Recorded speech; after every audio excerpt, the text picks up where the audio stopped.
So we're off on our way to Chesil Cove now to dive there.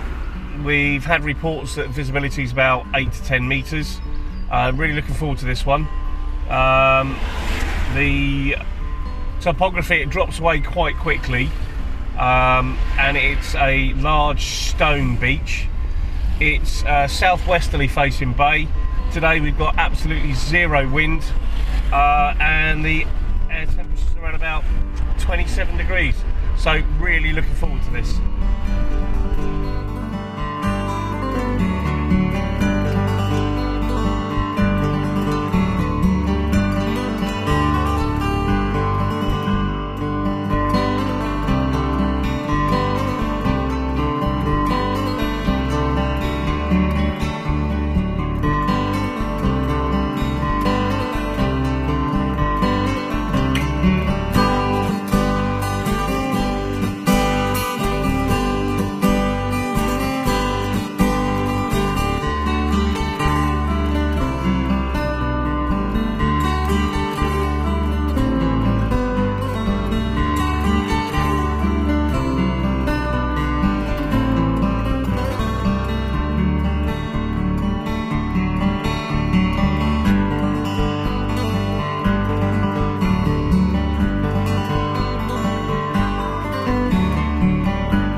Chesil Cove can be dived by a whole range of divers from novice to really experienced, and that really depends on what the weather conditions have been like and are like on the day.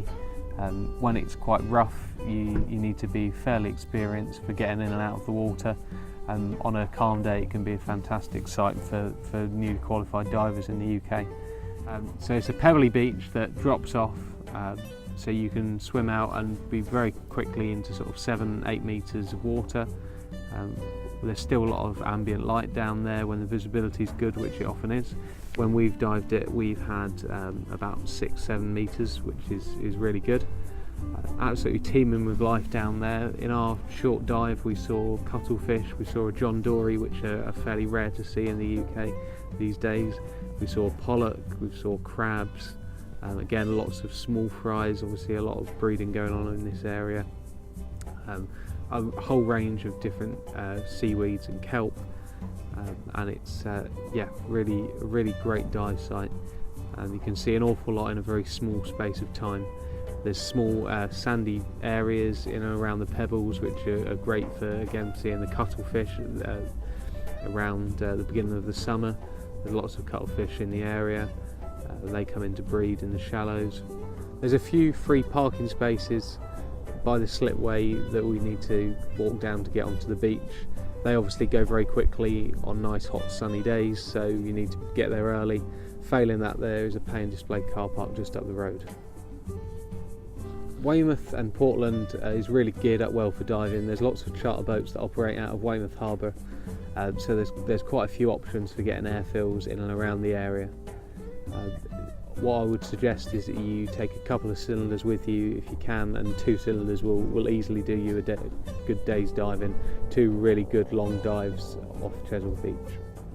So there's loads of great dives you can do around Dorset. It's a fantastic area, and pretty much every beach has got something interesting to see if you dive off of it. The other great thing about Dorset is, of course, there's so many campsites, and you can camp as part of your trip to keep the overheads down.